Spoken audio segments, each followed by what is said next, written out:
As many of you know, I've taken it upon myself to analyze the Harry Potter film series scene by scene and find all the differences between them and the original books. And as I've done this, I have encountered hundreds of insane changes, and I'm only at the beginning of the series.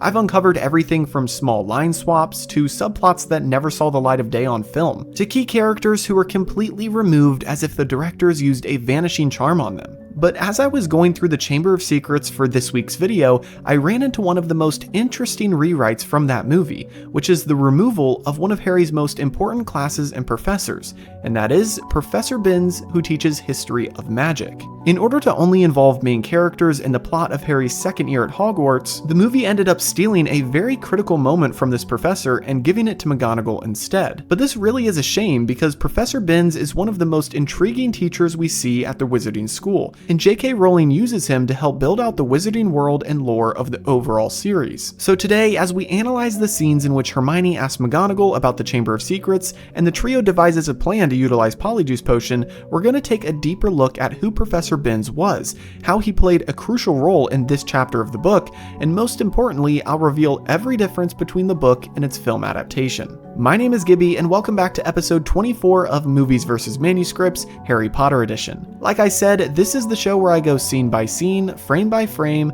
and find all the differences between the Harry Potter movies and the original books. This week, we're not only uncovering all the changes to this scene in the movie, but we're going to take a look at one of Hogwarts' oldest teachers, Professor Binns. Before we go any further though, I wanted to give a shout out to this commenter from a previous episode. Each week I highlight one of the top comments from a past video, so be sure to share your thoughts down below when you're done watching. Per usual, I'll cover all the changes across our four major categories of characters, timeline, location, and plot. But first, let's recap what happens during these scenes in the movie so that it's fresh on our mind while we go over the changes. Picking up with where we left off last week, the movie cuts to Transfiguration class as Professor McGonagall is showing the students how to turn an animal into a water goblet. She has Ron give it a try, but because of Ron's broken wand, he fails and ends up creating a furry goblet with a tail out of his pet rat. Hermione then raises her hand and gets the courage to ask McGonagall about the Chamber of Secrets, which is fresh on everyone's mind since the writing on the wall incident. And McGonagall reluctantly tells them the supposed myth about Salazar Slytherin and his secret chamber. After this, the movie cuts to the trio walking through the halls after class, and Ron and Harry guess that the heir of Slytherin is Draco, but they don't know how to get a confession out of him. Hermione then has an idea, and they head to the library where she pulls down a potions book and shows them a specific concoction named Polyjuice Potion. This potion turns you into the physical form of another, and so the trio then plans to use this potion to assume the form of Crabbe and Goyle. The only catch, it will take a month to create. And on that note, the scene ends. Next week, we'll get into the Rogue Bludger incident and the Quidditch match, but as for this week, we've got plenty to cover already in just this short scene. Typically, I would cover the first three categories in the order of characters, timeline, and then location. But for today, before we get to the plot changes, I'm going to save characters for last so we can spend time talking about Professor Binns before diving into his specific role in this week's scenes. So to start things off this week, let's take a look at timeline, which has a couple significant changes. First, it is in this chapter that the trio meets Moaning Myrtle in the girls' bathroom. In the movie, however, they move this moment to after the Quidditch match and Harry's Rogue Bludger fiasco. Plus, they've technically already met Myrtle at Sir Nicholas's Death Day party. Second, another moment that gets moved around is their time in the library. This is only a few seconds in the movie, but technically the book that contains the Polyjuice Potion recipe isn't as easy to obtain as the movie makes it seem. How they obtain this recipe is a whole funny tangent in itself, and it's a shame that the movie cuts it down to a quick moment. So anyway, when you combine those two timeline shifts, here's what we've got to do for this episode. This week, we're going to bleed a little into the following chapter, that way we can get to the part of them obtaining the book from the library like what we see in the movie. But as for the part of this week's chapter in which they meet Moaning Myrtle, we're going to skip over that and move it to next week's video because that's where we have a scene that we can actually compare it to. Anyway, now let's move on to location, which only has a few small alterations. First, we're of course missing the Gryffindor common room. Second, we miss them visiting the writing on the wall again. Third, the movie removes their Defense Against the Dark Arts class and their visit to Lockhart, which is tied in with the whole Polyjuice Potion situation I just explained. And finally, we're still missing Moaning Myrtle's bathroom, which they briefly use later on, also in regards to the Polyjuice Potion. And that being said, we can now head into the all-important character changes, of which there's more than just Professor Binns. To start, let's list off all the basic changes and deviations from the source material, and then we'll uncover the fascinating character of Professor Binns. First, I need to mention that the Gryffindors usually have class alone, so that means that when we see them in Transfiguration, there wouldn't have been other students from other houses. In this scene, we see Draco and his goons, Justin Finch-Fletchley from Hufflepuff, and more. Second, during this class scene in the book, which we'll get to more in the plot changes, Dean Thomas, Seamus Finnegan, and Parvati Patel all have short lines that get them involved in the conversation. Once again, the movie keeps things to the main characters, especially for the first few movies. But in the book, J.K. Rowling was a lot more intentional about spreading around the dialogue so that it would have been more realistic to what real-life school experience really was. Lastly, we're missing Madam Pince, the librarian, and then Lockhart, who plays a hilarious role which we'll cover at the end of this video. Now finally, after all of those other character deviations, we have the character omission of Professor Binns. This character isn't only removed from this scene and swapped with McGonagall, but he isn't in any of the Harry Potter movies, period. Despite making appearances in 5 of the 7 Harry Potter books, this singular professor got snubbed from the movies. And it is probably for the same reason that Peeves and Sir Nicholas got cut down as well. I've said this many times, but I really think for these first movies, they tried to limit as many special effects as possible, and so having entire scenes in which a ghost had to be talking would have been difficult to make. Oh wait, did I not mention he's a ghost? That's right, Cuthbert Binns is the only professor at Hogwarts who is dead. Here's a brief paragraph we get from the Chamber of Secrets that describes this professor and his class. History of magic was the dullest subject on their schedule. Professor Binns, who taught it, was their only ghost teacher, and the most exciting thing that ever happened in his classes was his entering the room through the blackboard. Ancient and shriveled, many people said he hadn't noticed he was dead.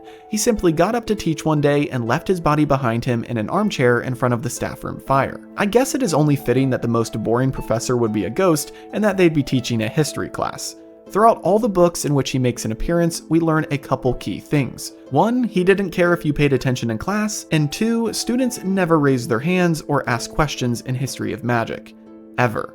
But that brings us to our plot changes because as you'll see, what really happens in the book version of the story snaps Professor Binns out of his usual routine in the most unexpected way. Per usual, I just want to remind you that I can't go word for word through the dialogue in the book and correct every little detail, so if you're looking to experience the Wizarding World for yourself again or for the first time, you can check out the link in the description to claim your free trial of Audible, which comes with 1 free audiobook of your choice.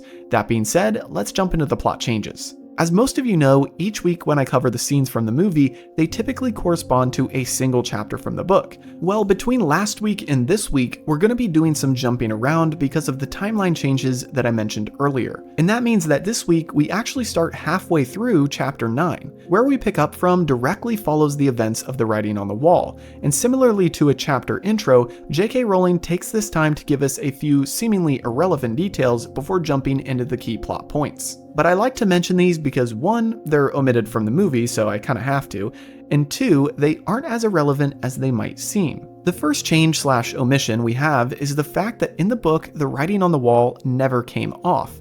Filch had been scrubbing it with Mrs. Scour's all-purpose magical mess remover to no avail, and because of this, he would spend time guarding the scene of the crime. His eyes were red and puffy, and when he wasn't guarding the writing on the wall, he could be seen skulking throughout the corridors and trying to get students in detention for things like looking happy. Obviously, he was still very upset about Mrs. Norris, who is still petrified at this point, but the most notable change throughout all of this, which will come up later on in this video, is the fact that the writing on the wall was still there. Next, J.K. Rowling writes that Ginny Weasley was quite affected by the attack on Mrs. Norris. Ron told Harry that she really liked cats, so that must have been why. Ron even tried comforting Ginny by saying things like, "But you haven't gotten to know Mrs. Norris. Honestly, we're much better off without her." But these remarks seem to make Ginny even more upset. Obviously, we in the future know that these little details, which J.K. Rowling has sprinkled throughout each chapter, are quite relevant given Ginny's current situation.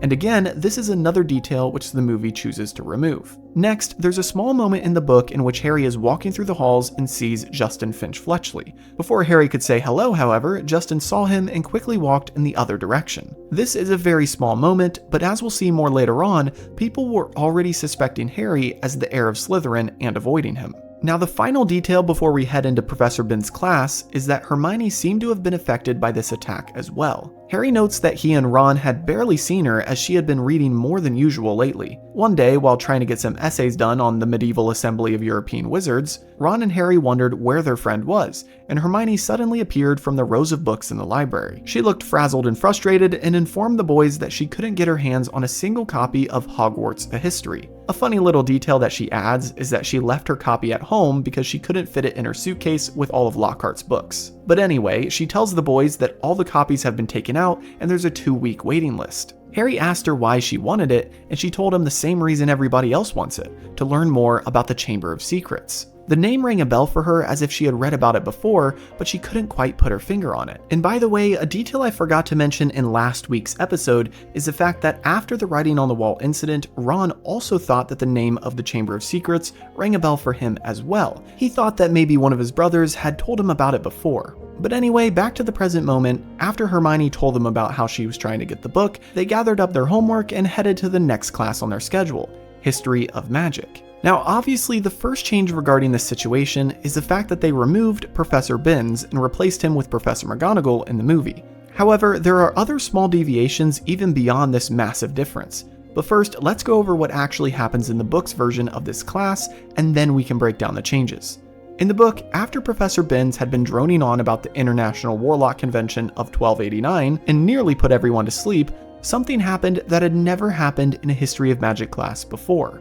Hermione raised her hand. And by the way, that's a testament to how boring this class must have been if even Hermione had never raised her hand before. Anyway, Professor Binns was just as shocked as everyone else, as I doubt he had ever had to stop talking partway through a lecture before, alive or dead. But after regaining his composure, he addressed Hermione and she asked him to tell them about the Chamber of Secrets. At first, Binns declined to answer, stating that he deals in facts, not myths and legends. He even called the Chamber of Secrets a ludicrous and sensational tale. But after Hermione continued pushing, and after Binns saw that this was the first time ever that every student in the class was intently staring at him, he decided to answer her question. Just like we hear from McGonagall in the movie, Binns recounts the story of the 4 founders of Hogwarts, but after telling them about Slytherin's departure from the school, he adds that the rest of the story is the made-up bit. He states that the legend says there's a chamber, but that the castle has been searched many times and the story is just meant to frighten the gullible. At this, Seamus spoke up and said that if the chamber can only be opened by the heir of Slytherin, then it probably can't be found by anyone else. And Parvati Patel said that it would probably require dark magic. And after Binns said that Dumbledore himself couldn't find it, Dean stated that Dumbledore isn't related to Slytherin, so that's probably why. And after all of this pestering from the students, Binns finally said he had had enough and that they were done speaking on the subject, and then he returned to his boring lecture. I'm willing to bet that this entire discussion was the most exciting the class had ever been. But anyway, let's look at what the changes are. First, besides the change of characters obviously, there's a definite change in tone.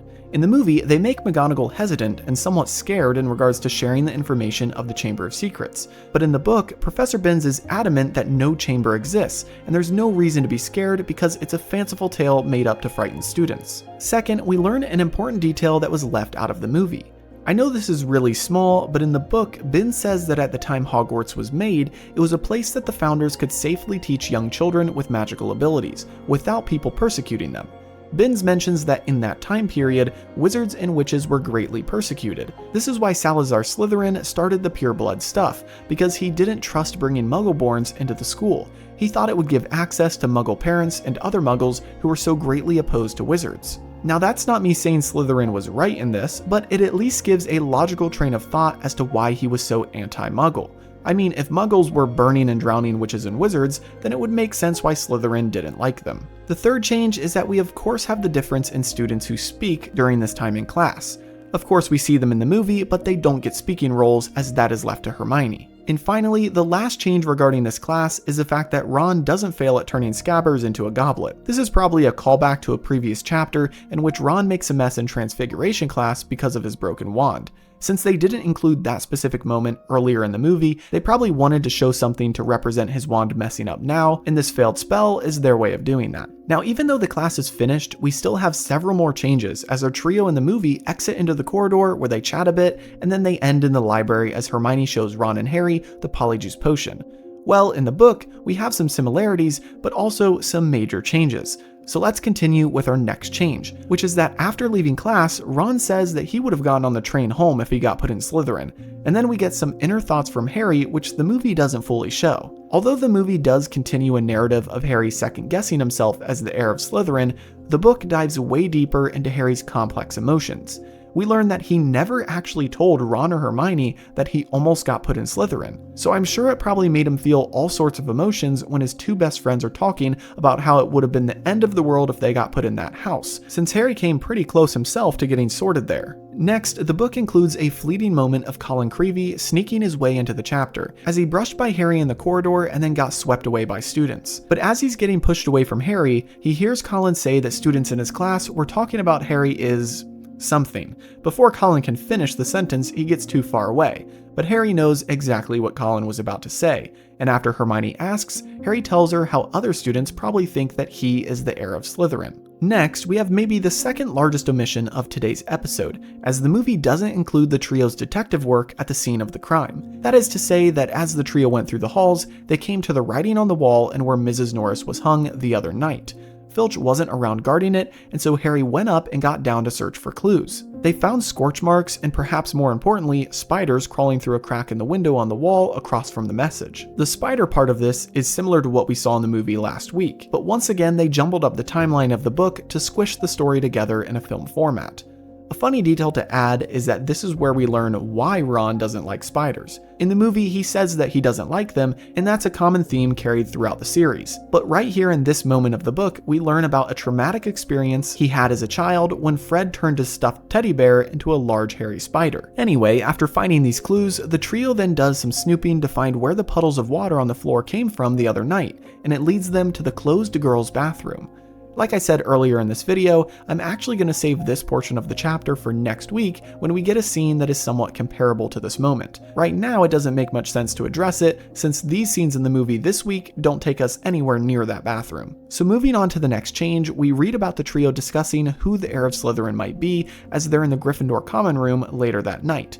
In the movie, we see them discussing this out loud as they walk through the halls, and even as Draco walks by Hermione, she loudly says that she doesn't believe he could be the heir of Slytherin. I get it, in the movie they use this as a powerful moment of Hermione standing up as a Muggleborn and not being afraid, but in the book they're a bit more subtle than that. She is passionate about this issue in the book, but come on, they wouldn't want to talk about this out loud in front of Malfoy himself. They're literally discussing their plans in front of a bunch of students, whereas in the book, they're way more secretive. And now finally, we have come to the last change this week, which is by no means a small one. The simple version, this scene of them in the library is completely and utterly opposite to what's in the book. Yes, Hermione concocts the idea to use the Polyjuice potion to spy on Draco, but she tells the boys that the recipe is in a book that's only in the restricted section of the library. However, Hermione suggests that perhaps they could get a teacher to sign a permission slip to get the book if they told the teacher that they'd only want to read it for theory. Ron then remarks that in order for a teacher to fall for that, they'd have to be really thick.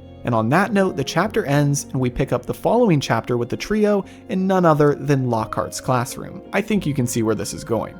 The start of this next chapter has to be one of the funniest bits of the entire book.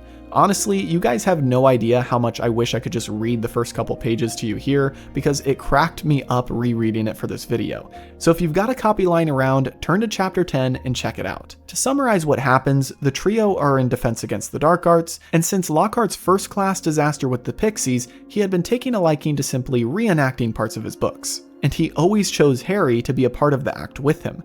Harry had been a vampire, a Transylvanian villager, a yeti, and on this specific day, a werewolf. The whole thing is hilarious. But anyway, after the class, the trio waited for all the other students to leave, and then they took a permission slip up to Lockhart.